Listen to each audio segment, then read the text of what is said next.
Esse aqui, ó. A inveja foi passada pro meu gato. Com foto. Ih, tô sem celular pra... Nossa.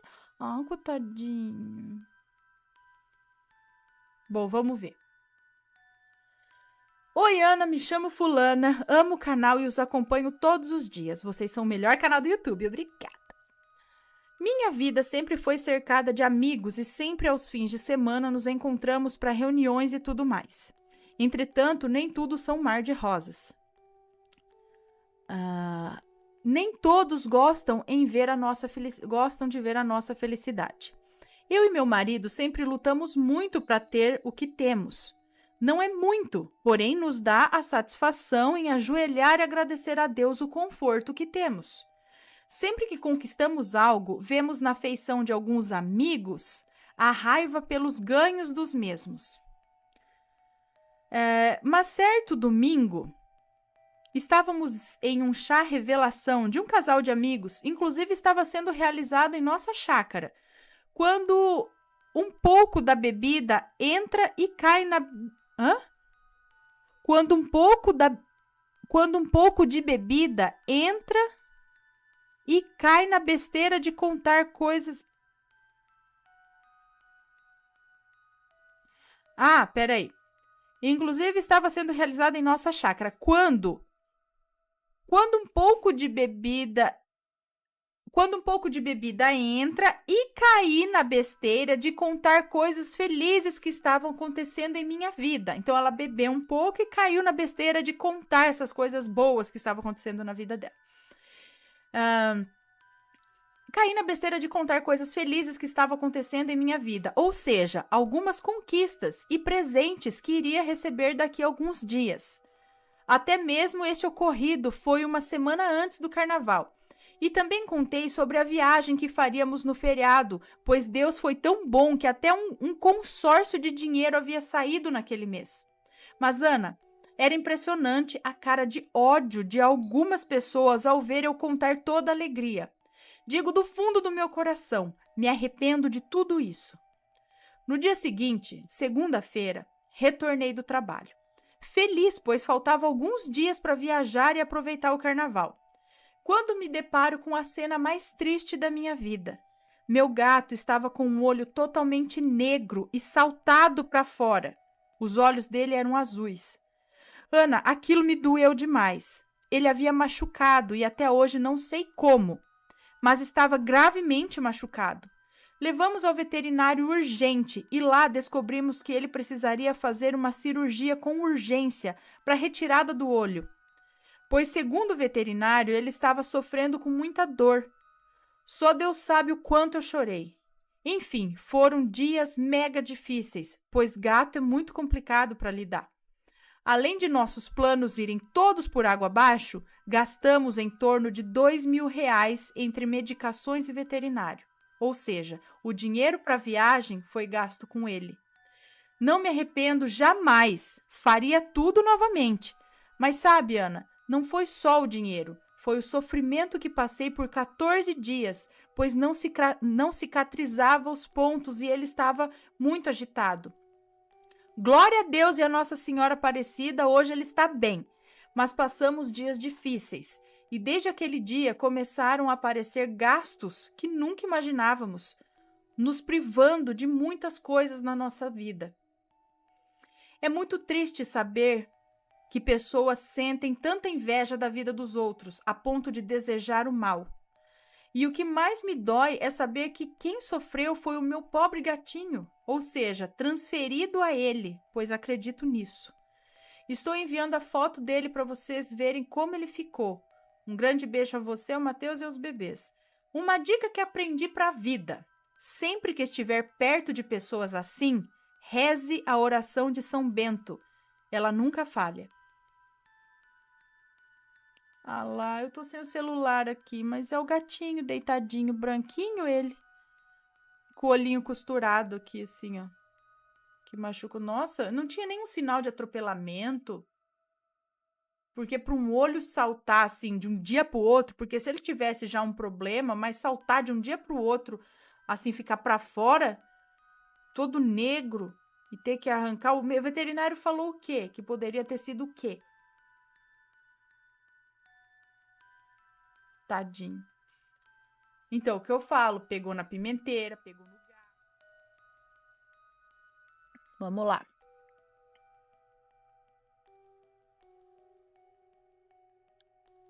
Eles perguntavam meu nome. É esse o relato. É curto também, viu?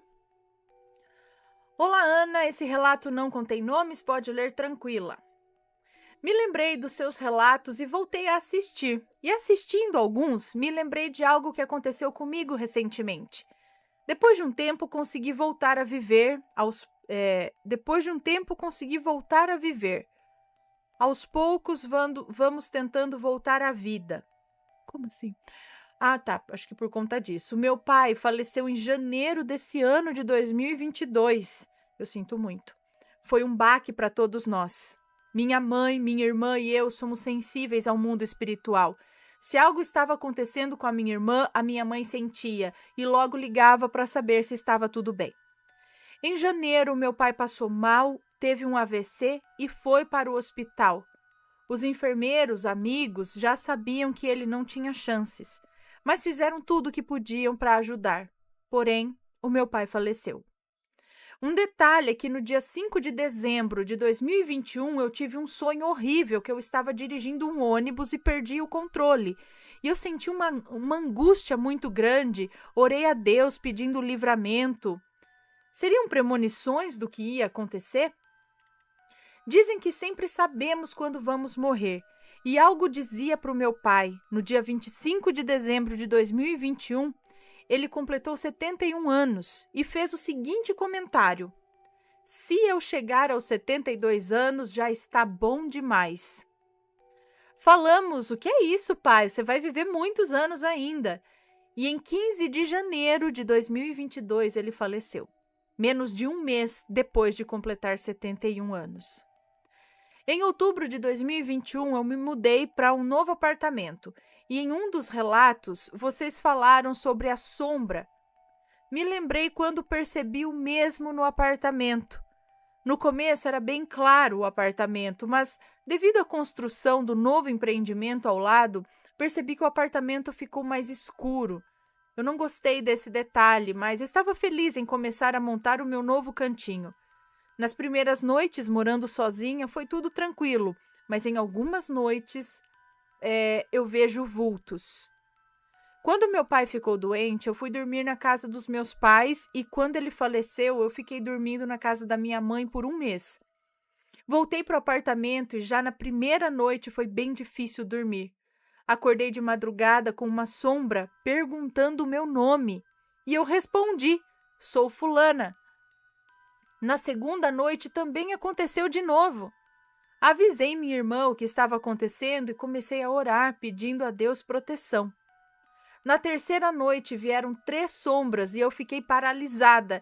Eles perguntando meu nome e eu respondi 3 vezes, sou a fulana, meu nome é fulana. Meu nome é fulana. E falei meu nome completo. Tentei gritar bem forte, o sangue de Jesus tem poder, mas tudo em pensamento, pois eu não conseguia me mexer, nem saía a voz. Eles então me soltaram e foram embora. É como se tivessem entendido ou aceitado, não sei o que foi isso. Mas de vez em quando eu sinto eles por perto, mas nunca mais vieram me procurar. É como se eles estivessem sempre ao nosso redor e quando encontraram uma brecha, entram no nosso mundo. Abraços, tudo de bom, assombrados. Um beijo para você, muito obrigada. Mas tem a ver com o pai dela? Não? Com o apartamento? Essas sombras é que na terceira noite vieram 3 sombras. E perguntavam o nome dela várias vezes. Uai, por quê? O que será? Será que estavam perdidos também, procurando alguma coisa? Né? Vamos lá,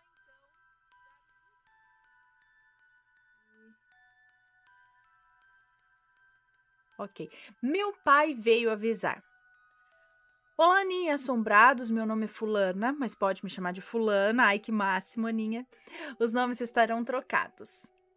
Venho contar o que aconteceu quando meu paizinho amado, que vou chamar aqui de Luiz, fez a passagem. Ao contrário do que se diz das sogras, o meu pai adorava a dele, e a recíproca era verdadeira da parte dela. Todo domingo era sagrado o almoço na casa da vovó Rosa. Meu pai já chegava gritando do portão, pois era um longo corredor até chegar à casa.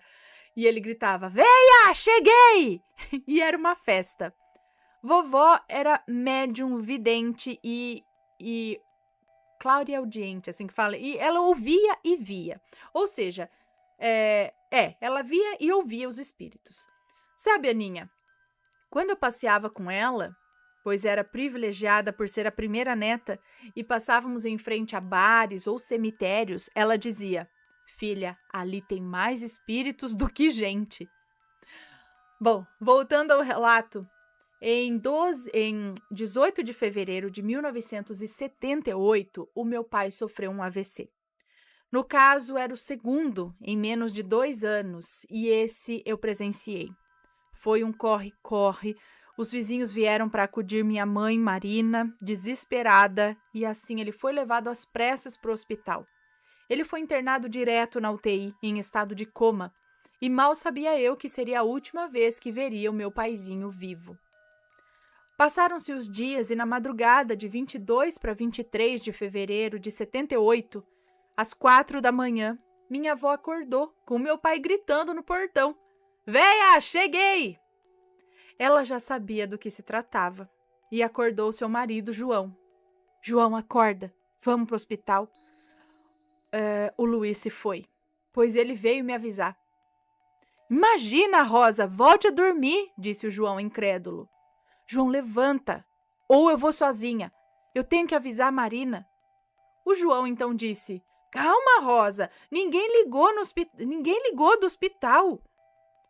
"João, você sabe que eu não preciso de telefone para saber o que aconteceu", respondeu a vovó. E sabendo que ela sempre acertava, ele levantou e não demorou para o telefone tocar. Era do hospital, comunicando o ocorrido. Rosa olhou para o João, como a dizer: "Eu não te disse?" O horário do óbito, 4h18 da manhã. Minha avó era uma das poucas pessoas que tinham um telefone na época, pois era artigo de luxo. No dia do seu falecimento, ele completava 43 anos. Se foi muito cedo. Na época, eu tinha 12 anos e minha irmã, Vera, 6 anos. Ela foi a que mais sofreu com sua partida. Precisou até de ajuda psicológica. Pois é, Aninha, hoje eu tenho 55 anos, mas ainda sinto saudades do meu paizinho, que não media esforços para nos proporcionar o melhor, tanto do lado material como sentimental. Me desculpe se ficou longo, não, e se houver erros. Estou digitando do celular. Obrigada, Aninha, por sua seriedade ao narrar nossas experiências. Amo quando você fica pé da vida com as maledites e adoro quando seus pequenos aparecem no vídeo, são lindos. Um beijo grande para você, para o Matheus, para os rampirinhos e para as pessoas. Deus abençoe vocês. Agora só para mim, dá licença.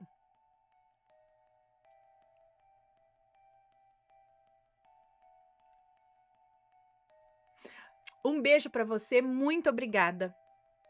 E olha só, ele foi lá realmente avisar, chegou do jeito que ele sempre chegava, né? E ela estava certa mesmo. Então a avó via e ouvia o lado de lá. Que talvez não seja tão lado de lá, talvez seja o lado de cá mesmo, mas que a gente nem todos conseguem ver e ouvir. Vamos ver aqui. Ok, vamos lá então. O boiadeiro enterrado vivo. Coitado, vamos ver. Olá, Ana, sou fulana, tudo bem? Desde já todos os nomes de pessoas e cidades estarão trocados. Pode ler à vontade, muito obrigada. Eu sempre quis lhe mandar esse relato, mas eu não sei porque sempre passou batido. Essa semana ouvi alguns relatos sobre o mesmo tema, que seria de pessoas enterradas vivas, e tenho um em mente, um relato que eu vivenciei, pois eu conhecia todos os envolvidos. Então vamos ao relato. Todas as informações são importantes para o desfecho da história, que é 100% real. Ok. Hoje tenho 37 anos, mas na época, década de 90, eu tinha entre 8 e 9 anos. Morava no interior de Pernambuco, então tão distante. O lugar era bem pequeno e só havia uma escola, uma delegacia, um postinho de saúde com uma parteira, uma farmácia, um mercado, uma padaria e a rodoviária. E não tinha agência bancária. Eu estou explicando para você saber como a cidade era pequena mesmo. Lá havia muitos engenhos de farinha de mandioca e cana-de-açúcar, que faziam rapadura e cachaça, e fazendas de gado leiteiro também e de corte. Uma dessas fazendas se chamava Felicidade. Eu tinha uma coleguinha de escola que se chamava Tânia. Não frequentávamos a casa uma da outra, mas sabíamos onde era a casa uma da outra. A minha ficava ao final de uma ladeira, sentido centro da cidade, e a dela no início da ladeira, a caminho da escola. Então, eu passava em frente para chamá-la e irmos juntas. Lembro que a casa dela era pequenina e com um quintal imenso para trás da casa, onde dava para ver as roupas no varal, pela porta da frente, onde eu a chamava, né? E na pequena sala havia uma cama de solteiro. Sua mãe, Vani, trabalhava na escola como zeladora e também cuidava das crianças no recreio. Dona Vani tinha deficiência auditiva. Guardem essa informação. Diziam que ela perdeu a audição após cair da rede, no período da gravidez, e estava dormindo após o almoço. Ela perdeu a audição após cair da rede. No período da gravidez, ela estava dormindo após o almoço, tomou um susto com alguém gritando, caiu, bateu as costas e a cabeça, e depois disso foi perdendo a audição gradativamente. Dona Vani era muito bonita e nervosa. Naquele tempo não conhecíamos linguagem de sinais. Ela lia os nossos lábios e quando a gente aprontava, ela gritava conosco. Lembrando que ela veio a ficar sem audição adulta, portanto, ela falava normalmente. Ela era casada com o boiadeiro da fazenda Felicidade, o senhor Zé. Além de boiadeiro, ele era escultor. Era um homem grande e forte. Fazia chaveiros com pequenos pedaços de madeira com um canivete em segundos. E para completar a renda, ele fazia estátuas de carrancas de até 80 centímetros e vendia. Ele era tão detalhista nas esculturas que dava medo até às vezes. Seu Zé tinha um sobrinho, o Zeca, órfão criado como filho, que o ajudava nos afazeres e principalmente a tocar o gado. O Zeca era muito querido por todos na cidade, porém ele tinha uma leve deficiência cognitiva. Na época dos fatos, ele tinha uns 25 anos, mas mentalmente ele tinha uns 10 anos. Mas era muito esperto e parecia uma criança grande. Brincava com a molecada na rua, não tinha maldade. E um detalhe, ele era lindo, possuía belos olhos verdes. Ainda lembro da ingenuidade que seus olhos passavam e eu choro com isso. Certo dia, o seu Zé e o Zeca tiveram que receber uma carga de bois na entrada da cidade, cada um em seu cavalo, e deveriam tocar a boiada até o pasto da fazenda Felicidade. Ao receber a encomenda com mais 30 cabeças de gado, eu vou espirrar.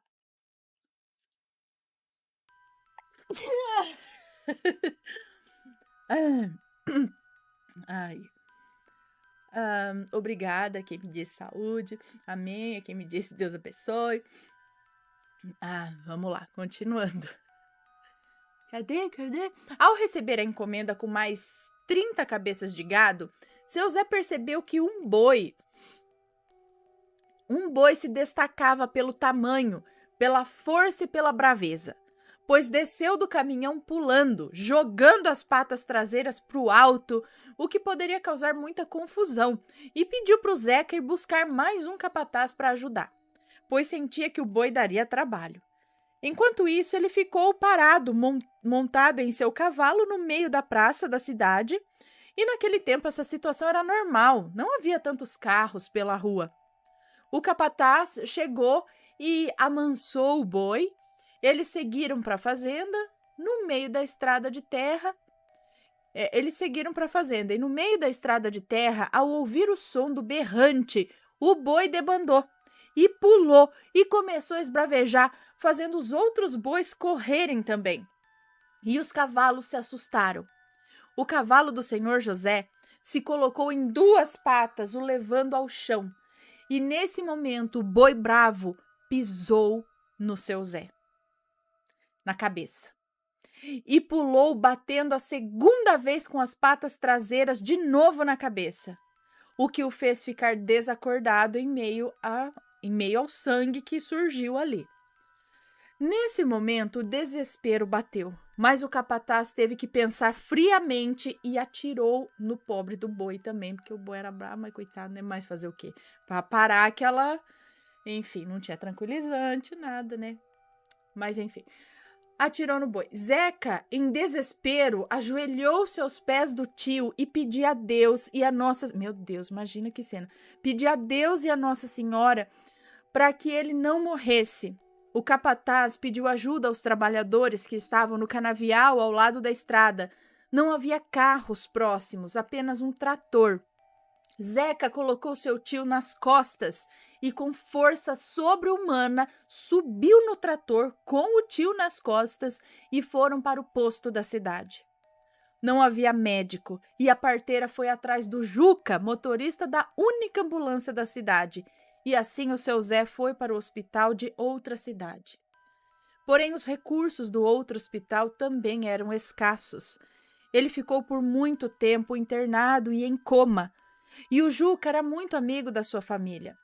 Vendo o sofrimento da dona Vani, que tinha que cuidar da filha e não podia largar o trabalho, ele levava o Zeca quase todos os dias ao hospital para que alguém da família tivesse notícias, explicando a situação de Zeca ao médico e Vani não podia largar o trabalho. Ele levava o Zeca quase todos os dias ao hospital. E para que alguém da família tivesse notícias, explicando a situação de Zeca ao médico, o médico se sensibilizou e escrevia para dona Vani pelo menos uma vez na semana, lhe fazendo uma espécie de boletim. Até o dia que Juca o trouxe para casa. Os médicos disseram que nada mais poderiam fazer e que ele deveria ir para casa para que se despedissem dele. Lembra da cama na sala? O colocaram ali. Então, como a porta ficava sempre aberta, quem passasse ali na frente da calçada, na frente da casa, o via deitado, com a cabeça enrolada e apenas um dos olhos para fora, né, da faixa.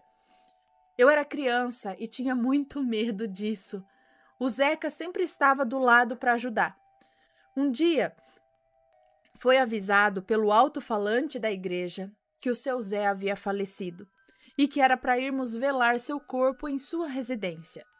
O caixão vinha de outra cidade, então começamos a velar o falecido em cima da mesa. Tiraram a cama da sala e colocaram a mesa.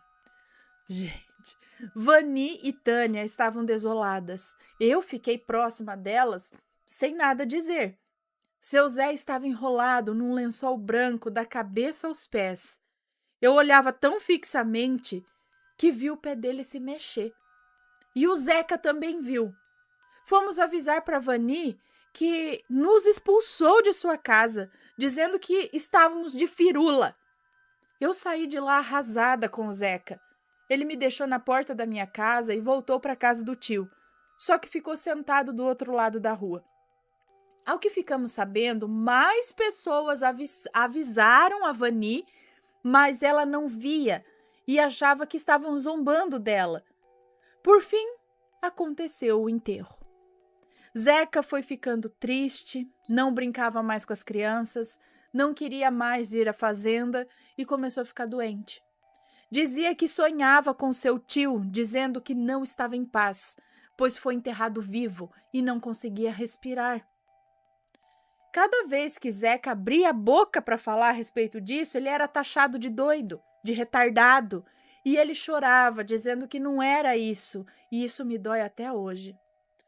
Passaram-se 15 dias da morte de seu Zé, e a minha amizade com Vânia não era mais a mesma. Sua mãe não queria... É Tânia, né? Não é Vânia, é Vani e Tânia. É isso? Minha amizade com... É Tânia ou é Vânia mesmo que ela falou? Agora eu não sei também.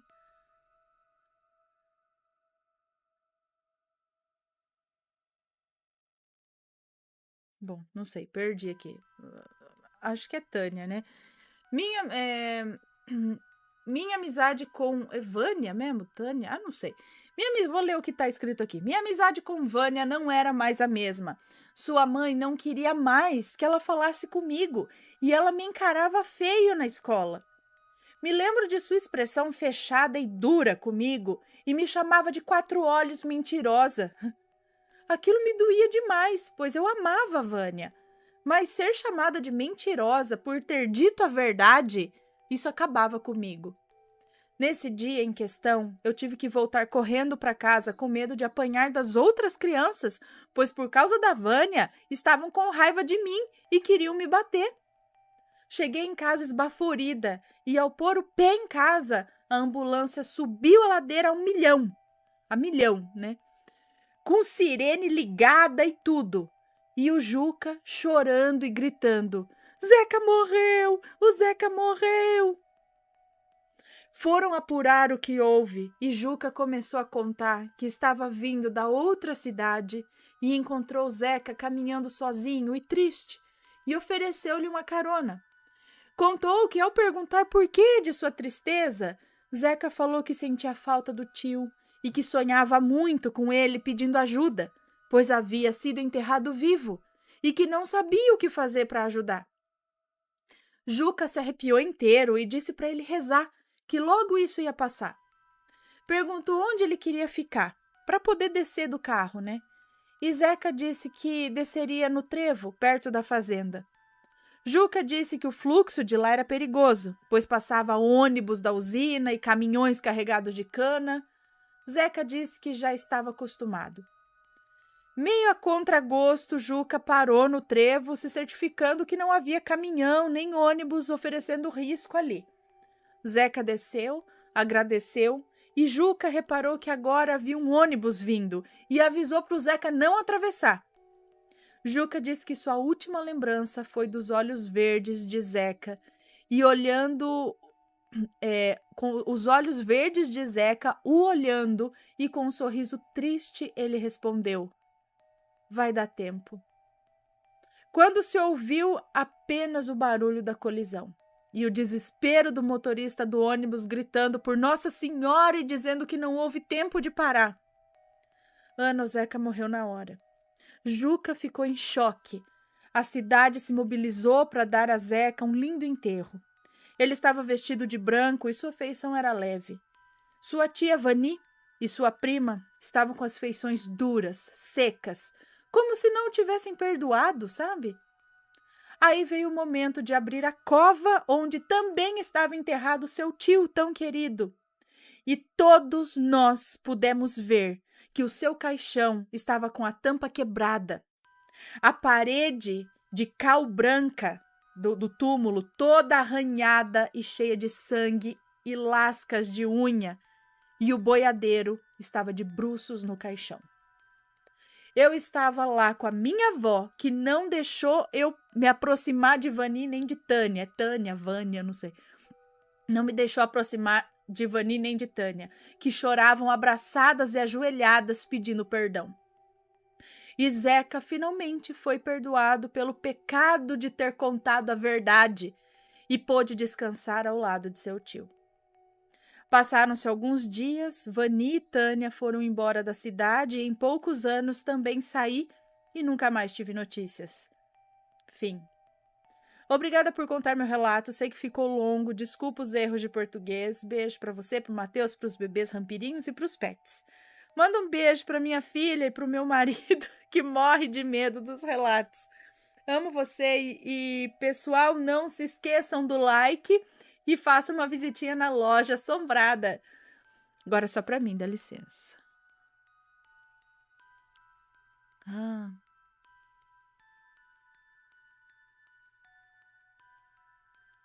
Ok.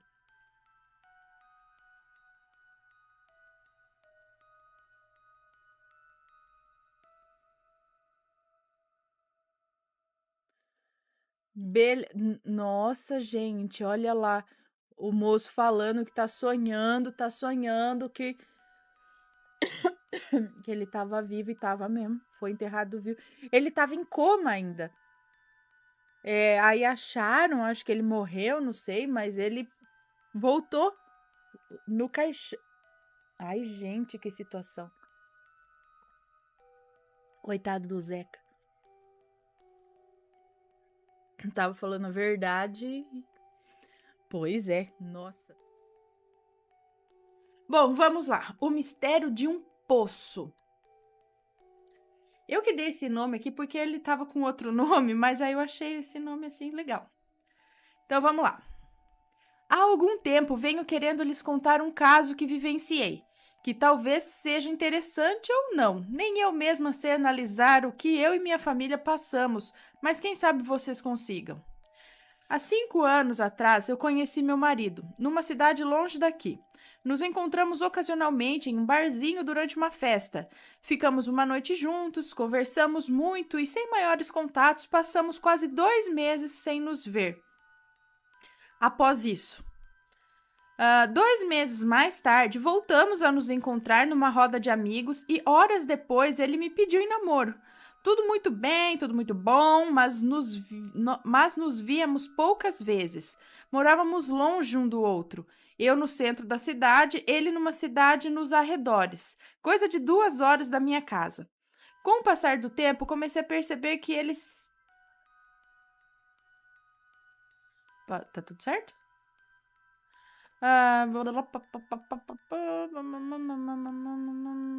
Com o passar do tempo, comecei a perceber que ele sempre se esquivava. Raramente conseguíamos marcar algo, e após muita desconfiança numa conversa, ele abriu o jogo e contou que sofria muito com problemas familiares, que sua situação atual também não era boa. Enfim, ele é uma pessoa muito gentil e de imediato, mesmo com pouco tempo de namoro, me dispus a ajudá-lo. Mas um detalhe me chamava a atenção. Ele nunca me convidara para conhecer sua casa, sua família, nada de sua vida particular. Então arrumei uma desculpa para ter a chance de ver a situação mais de perto e no meio de semana consegui o endereço e fui até lá. Ao chegar no local, quase uma área rural, me deparei com uma casa muito antiga, em madeira, no meio de grandes árvores, muito mato e apesar da casa ser grande, há muito não era reformada e assustava logo visualmente. Ali conheci meu sogro, um senhor franzino e muito religioso, meu cunhado, um irmão bem mais velho com problemas mentais, e um outro cunhado também mais velho que meu marido, mas severamente perturbado e usuário de drogas. Também bebia excessivamente. Era ali que meu marido vivia, numa casa adjacente no mesmo quintal com sua família. Um ambiente deveras carregado por todas as frustrações familiares e anos de muitos problemas. Assim me prontifiquei a ficar ao lado do meu marido, pois seu estado psicológico era crítico e ele se negava a abandonar seu pai e a casa. Então me mudei para a casa dele e assim me pus a ajudar a família como pudesse. Na primeira noite que passei lá... Estou tendo um pequeno problema. Você pode tentar de novo, Olha, por favor? A Siri falando comigo aqui? Ah, Siri, tá louca? Não tô falando com você não, fica na tua. Tô contando relato. Coloquei ela meio pra lá. Aonde estou, que a Siri me atrapalhou. Tá. Na primeira noite que passei lá, estava calor, embora a cidade seja fria na maior parte do ano, e eu resolvi ir até a porta do quarto do meu marido fumar. Esta porta saía para o quintal, de onde era possível ver a casa principal totalmente. Naquele momento, não me interessava muito nenhum detalhe. Estava focada na conversa com meu marido, quando voltei a olhar para fora para soltar a fumaça do cigarro e vi um vulto. Ou sei lá o que era aquilo.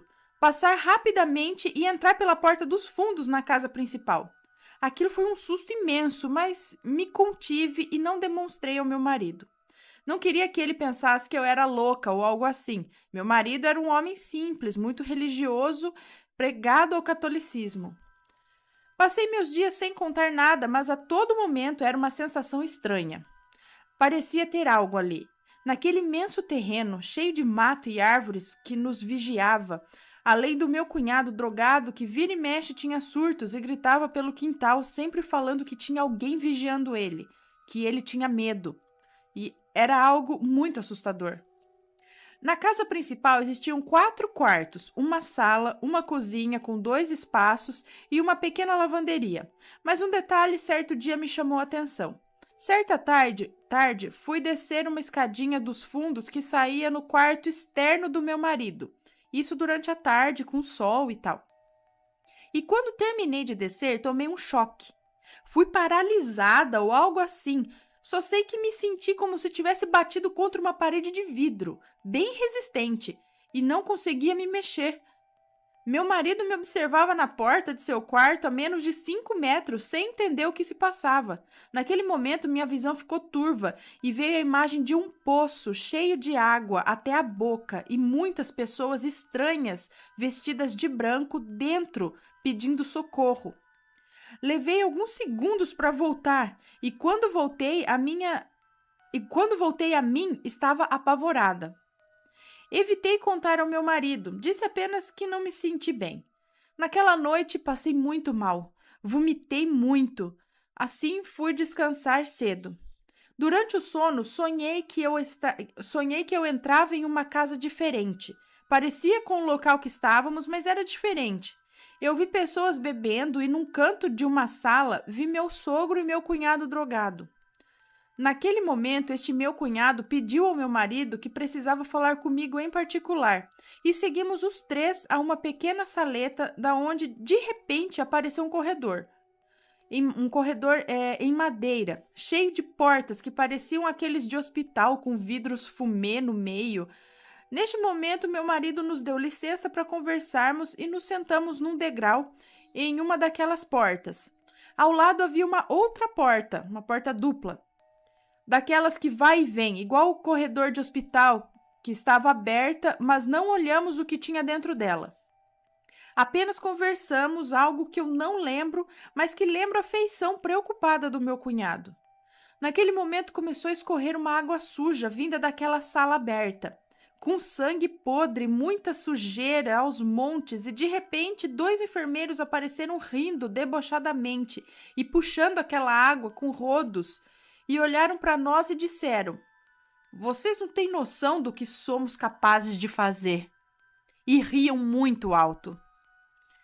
Então levantamos assustados e olhamos para dentro da sala e lá havia uma maca com uma jovem mulher em decomposição, com as pernas meio abertas como se tivesse em trabalho de parto, mas com a barriga toda cortada.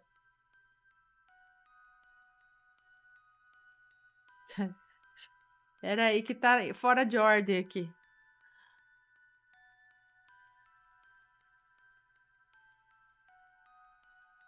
Mas com a barriga cortada e muito sangue podre.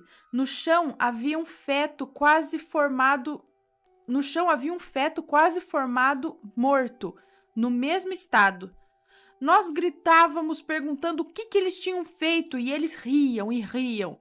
Nós saímos correndo por aquele corredor de madeira e eu fui abrir a porta por onde meu marido entrou para tirá-lo dali, e quando abri, vi meu marido se rastejando pelo chão com uma roupa de hospital, aquela aberta atrás.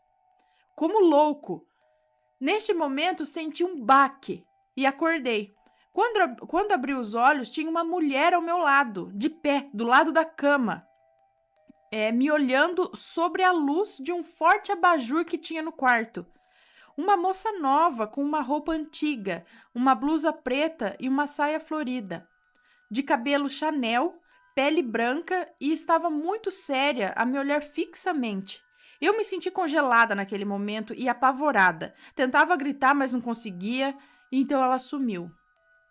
Comecei a gritar, eu tremia. Meu marido me chamava tentando me acalmar. Então, aos prantos, resolvi contar o sonho e o que tinha visto até ali. Meu marido tentava me acalmar. Oramos juntos e voltamos a deitar. Eu, ainda apavorada, não conseguia fechar os olhos. No outro dia, ainda estava atordoada. Escutava bater na porta a todo momento. Pedi ao meu marido para ir ver e nada. Não tinha ninguém. Dali para frente, várias coisas estranhas aconteceram. Vozes, sombras, para meu coisas que sumiam do nada. Meu cunhado sempre naquele estado. E para piorar, meu cunhado, que tinha problemas mentais, surtava. Parecia endemoniado, falava besteiras, era agressivo, juro. Foram tempos absurdamente assustadores. Meu marido voltou comigo ao quintal nos fundos, onde tive aquele baque durante o dia. E, para o meu espanto, ao lado, por baixo da casa, existia uma escadinha que levava para um piso inferior. Para o meu espanto, mesmo sem saber de nada o que acontecia comigo ali, meu sogro começou a contar que aquela casa era muito antiga e que havia sido construída em cima do alicerce de uma outra casa mais antiga ainda. Que aquela região era tudo mato há 30 anos atrás e que muitos invadiram as terras ali. Para minha surpresa, o que havia por debaixo da casa naquele piso subterrâneo? Adivinha o que era? Um poço. Sem as bordas, tampado com uma pedra pesada que meu sogro dizia já existir ali quando ele comprou a casa. Naquele dia, eu, meu marido e meu sogro conversamos muito sobre a história da casa e de sua família. E ele me contou que casou cedo e, com a esposa grávida, deu logo um jeito de comprar uma casinha, um pouco mais longe dali, mais próxima ao centro da cidade.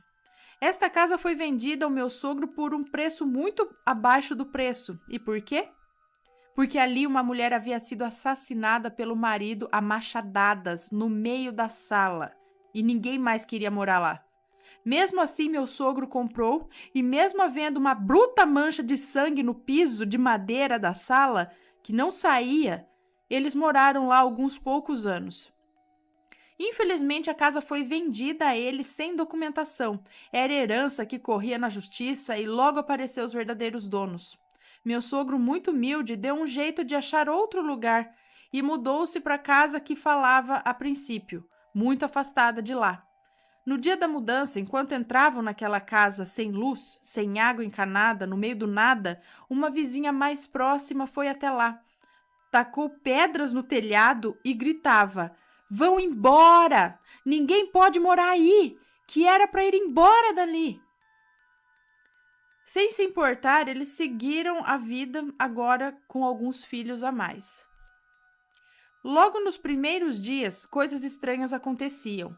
Passos pelo corredor, a casa não tinha luz, mas já possuía uma pré-instalação elétrica para quando a rede de energia chegasse ao local. Mesmo assim, os interruptores batiam freneticamente. As crianças se apavoravam. Então meu sogro orava muito, pedindo que o que houvesse ali fosse embora, que ali morava anjos, no caso os filhos dele, crianças, que eles não queriam incomodar. Durante um bom tempo aquilo parou, mas vira e mexe uma ou outra situação acontecia. A água da casa era tirada, adivinha de onde? Do tal poço. E numa dessas, certa vez, o balde com seu gancho se enroscou no fundo do poço e não subia de forma alguma. Com muito tempo e força, meu sogro puxou e veio tal balde cheio de tecidos e roupas velhas, enrolados e sujeira. Neste momento que meu sogro contou isso, estávamos na sala principal, apenas os três, e meu estômago já embrulhou. Poço? Tecidos? Do fundo da casa, escutamos fortes batidas nas paredes e meu cunhado especial começou a gritar. Vocês não sabem de nada, seus demônios! E coisas do tipo. Meu sogro manteve a calma e continuou contando. E eu o interrompi naquele momento e com medo perguntei: mas que cor eram esses tecidos? Que tipo de roupa era? E ele respondeu dizendo que eram roupas rasgadas, tipo uma blusa preta e uma saia florida de mulher. Tudo muito velho. Juro, naquele momento comecei a passar mal. Meu marido ficou pasmo, pois nem ele sabia daquilo, e meu cunhado especial gritava absurdamente. Não sei descrever o quanto estava assustada, então decidimos contar ao meu sogro o que eu vinha vendo. Sobre o sonho, os vultos, os barulhos.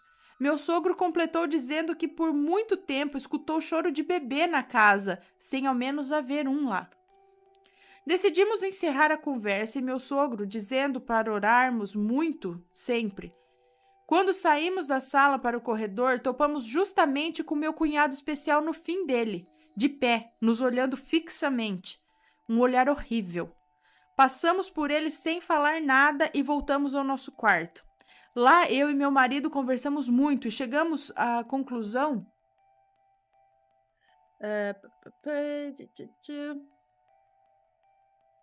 Força. E chegamos à conclusão de que algo aconteceu ali. Meu sogro nos contou que antes dele morar lá, alguns invasores chegaram a ficar um bom tempo lá. Então suponhamos que talvez a mulher que eu via tivesse morrido ali e sido jogada no poço. Sendo assim, resolvi procurar ajuda e a primeira pessoa para quem contamos foi um próximo amigo, quase um irmão, que veio à nossa casa abismado com tudo que lhe contamos. Este amigo então decidiu descer no piso inferior da casa para olhar o poço. Neste momento, meu cunhado especial nos berrou no corredor com um comportamento anormal. Dava medo dele. Mesmo assim, passamos por ele e seguimos por debaixo da casa. Naquele momento, o gato da casa ficou ali nos olhando. Era muito estranho. E o cachorro, já velho, se escondeu assustado. Descemos sem saber ao certo o que fazer, mas já lá embaixo meu amigo começou a passar mal e tivemos que subir. Já em nosso quarto, conversamos sobre tudo aquilo e ele nos disse que ficaria ali conosco por um tempo para ver o que acontecia. Mas que deveríamos chamar os amigos, fazer uma reunião para descontrair e esquecer um pouco tudo aquilo. Talvez estivéssemos tão envolvidos com os problemas familiares. A família do meu marido já tinha perdido um dos filhos mais velhos, assassinado. Minha sogra havia ido embora há tempos, os outros irmãos também, e todos tinham muitos problemas. Então isso talvez ajudasse, uma descontração. No outro dia ligamos para os amigos e marcamos para escutar música, comer uma pizza, conversar, e assim foi. Meia dúzia de amigos se juntaram a nós e foi uma noite bacana. Comemos e bebemos e sei lá por que começamos a falar sobre o que vinha acontecendo conosco. Todos ficaram espantados, não houve sarro e nem comentários ironizando, apenas todos pasmos. Neste momento, uma de nossas amigas começou a se sentir mal. Seu braço começou a inchar imensamente. Em seguida, escutamos alguém bater na porta, mas não tinha ninguém do lado de fora. Daí, todos, meio embriagados, resolvemos descer àquela hora, já passado da meia-noite, fazia tempo, para ver o poço, e eu implorando para que eles não descessem. Todos foram até lá. A entrada para a escada estava escura e todos ficaram com medo, e de supetão meu marido desceu com tudo. Eu então o puxei de lá e levei de volta para dentro de casa. Todos pareciam assustados, mas meu marido ria de forma estranha. Fechamos a porta e tentamos mudar de assunto. Minha amiga seguia sentindo-se mal. Sentamos nos sofás e meu marido na guarda de uma... eles sentaram no sofá e o marido estava na guarda do sofá, é isso? Deu uma olhada pela janela para fora fixamente. Não parecia meu marido ali. De repente vimos a maçaneta da porta tentar abrir. Trancamos a porta e ficamos ali apavorados. Da mesma forma que começou, parou. Meu marido foi colocado para dormir. Meu amigo achava que ele estivesse bêbado, por isso se comportava assim. Quando ele se aquietou, na cama, eu e meu amigo decidimos levar os outros embora. Aquilo já tinha passado do limite. No caminho, nos acalmamos e esperávamos que quando chegássemos em casa, meu marido estivesse dormindo. Mas assim que abrimos a porta, escutei meu marido dizer do quarto: "Vem, amor, vem ficar comigo", e ria de forma debochada. Meu amigo me disse para ir, mas que ficaria no quarto ao lado e qualquer coisa era para eu chamá-lo. Quando entrei no quarto, meu marido me olhava de forma assustadora. Tive muito medo dele.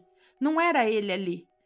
Então, escondido, puxei um terço que estava atrás da porta, escondi na minha mão por dentro da manga e me deitei ao lado dele orando. Nesse momento ele soltou: "O que você está segurando?" E ria. Falava obscenidades. Coisa anormal da parte dele. Ele é um cavalheiro todo o tempo. Eu segui orando e pedia que ele fechasse os olhos e descansasse. Assim foi durante umas 3 horas, até que ele dormiu. Ao acordar, ele estava normal, novamente, mas disse não lembrar de nada. Nem da hora que os amigos foram embora, e muito menos de ter descido no poço. Nos dias que se seguiram, as coisas pioraram muito. Barulhos, escutava a gente me chamar, mas não tinha ninguém. Escutava alguém me chamar embaixo de uma alta janela do nosso quarto. Tinha horas que me dava uma vontade de pular. Brigas, meus cunhados surtavam frequentemente. Uma observação: eles tinham quartos na casa que ficavam exatamente em cima do poço. Enfim, víamos de tudo. Em pior eu. Para piorar, descobri que estava grávida. E o que deveria ser motivo de alegria se tornou de desespero. Como eu poderia criar um bebê naquela situação? Bom, minha saúde começou a piorar. Do nada me apareceu um princípio de câncer. Eu tinha feito exames há pouco tempo e não apareceu nada. Por que agora? Passei mal por diversas vezes, tive que parar de trabalhar. Meu marido também não conseguia se acertar no dele. Nossa vida estava um inferno. Então a amiga que passou mal naquela noite contou o caso ao pai dela, um homem religioso de uma igreja evangélica, que veio à nossa casa, orou, mas já avisou que procuraria um pastor especializado neste tipo de coisa. Marcamos em ir à igreja dele no dia seguinte, e assim foi. Naquela noite, o tal pastor congregou naquela igreja e o pai de nossa amiga disse que após o culto procuraríamos ele para contar o que acontecia e ver o que era possível fazer. Até aquele momento, o tal pastor não sabia de nada, nem nos conhecia, mas para meu espanto, durante o culto, ele veio até mim, segurou a minha cabeça e disse: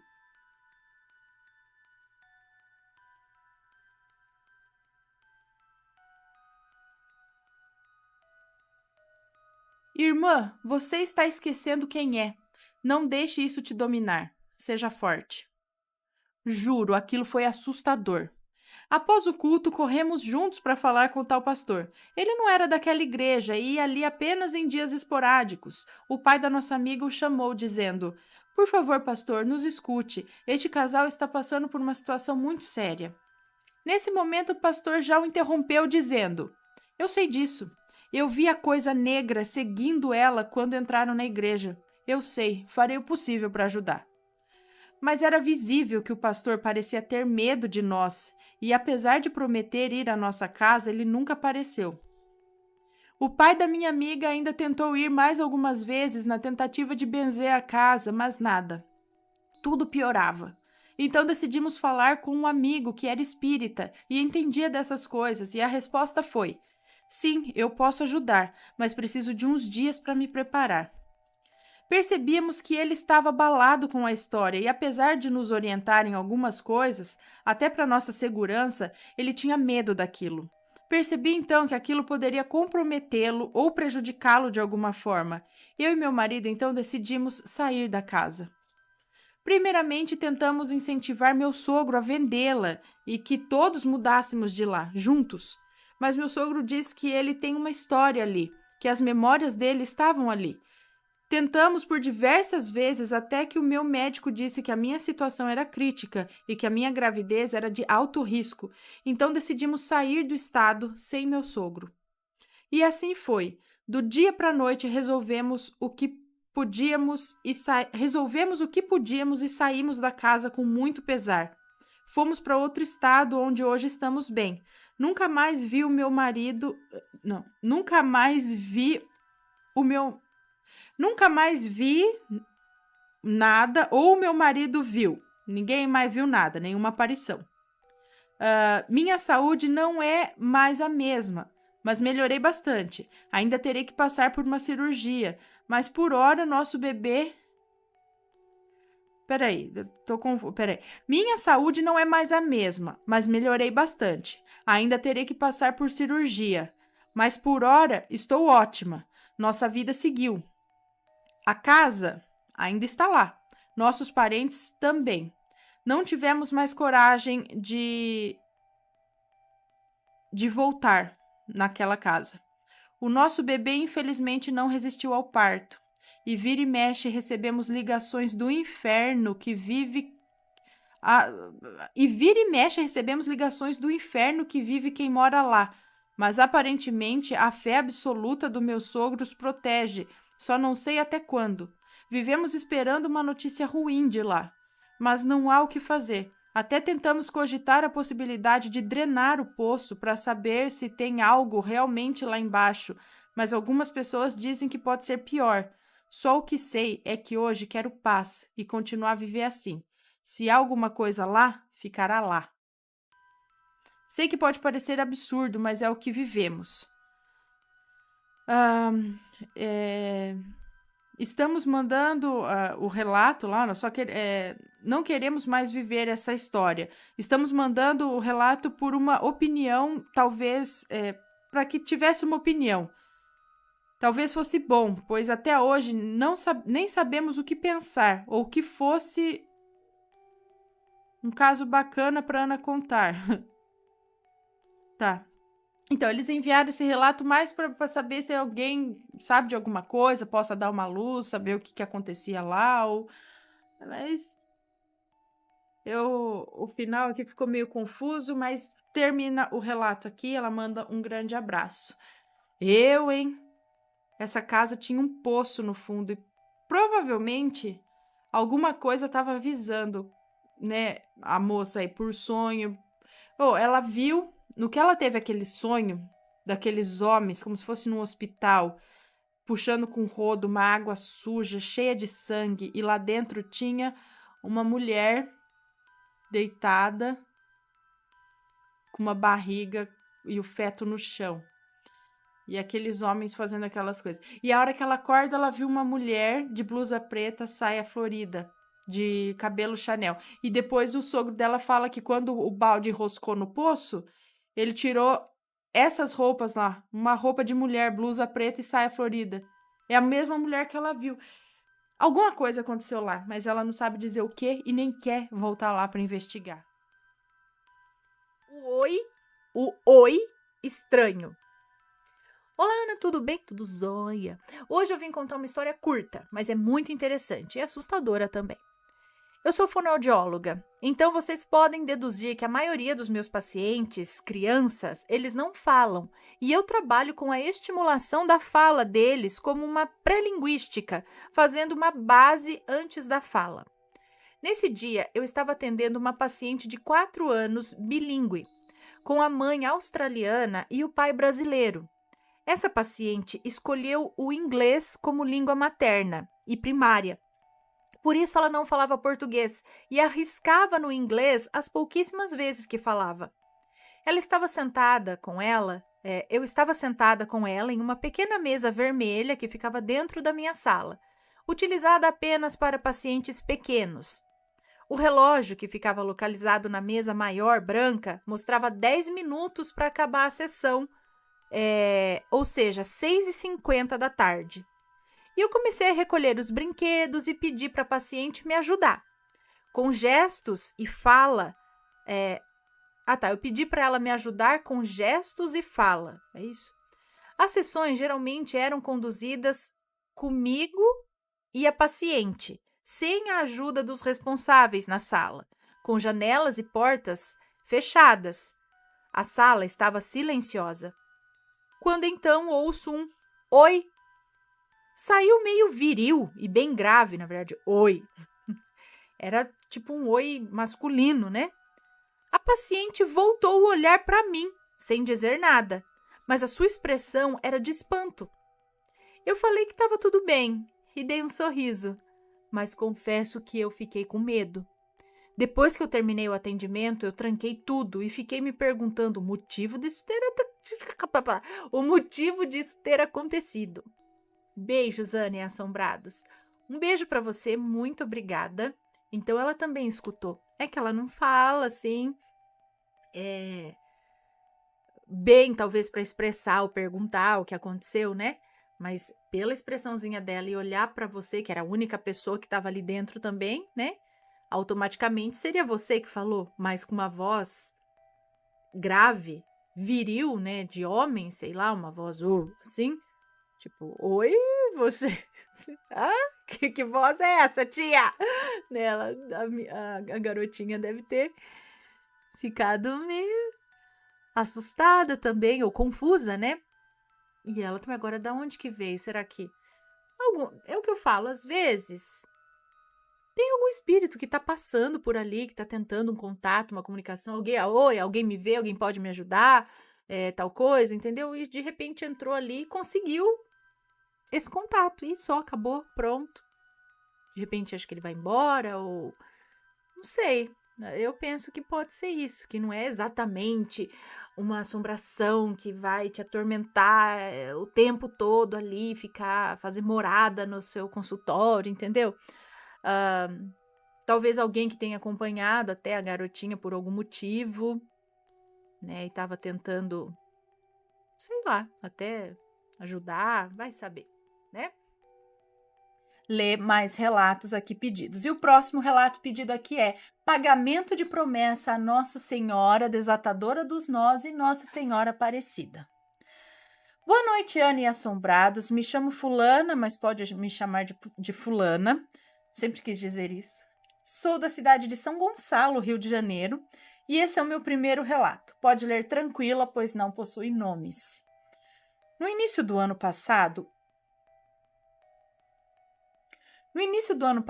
meu marido e eu estávamos passando por dificuldades financeiras. Só eu estava trabalhando e ele estava desempregado há 5 anos. Estávamos num momento horrível, pois eu não ganhava muito e tínhamos muitas contas para pagar. Até que um dia, assistindo os vídeos do seu canal, vi que algumas pessoas estavam pedindo milagres para Nossa Senhora Desatadora dos Nós e mandando relatos para pagar a promessa, gente. Não perdi tempo. No dia seguinte, não me lembro em que mês, mas acredito ser março ou abril, procurei a oração de Nossa Senhora Desatadora dos Nós e pedi com muita fé que todos os nós da minha vida fossem desatados e que meu marido arrumasse um emprego. Ana, se passaram alguns meses e nada. Eu estava tão triste, mas não desisti. Continuei orando para ela e pedi para Nossa Senhora Aparecida também as mesmas coisas, prometendo a ambas que se me fosse concedido o milagre do meu marido, que se me fosse concedido o milagre do meu marido voltar a trabalhar, eu mandaria um relato para vocês contando tudo. Pois bem, em julho, venci uma causa na justiça que estava parada há mais de 5 anos. Até tinha esquecido dela. E em outubro, meu marido foi chamado para trabalhar e está na empresa até este momento que escrevo o relato. Sou muito grata às duas santas e posso dizer que a fé faz o milagre acontecer. Esse foi o meu relato, espero que tenham gostado. Desculpe os erros, estou escrevendo pelo celular. Que Deus abençoe a todos. Agora é só para mim, tá?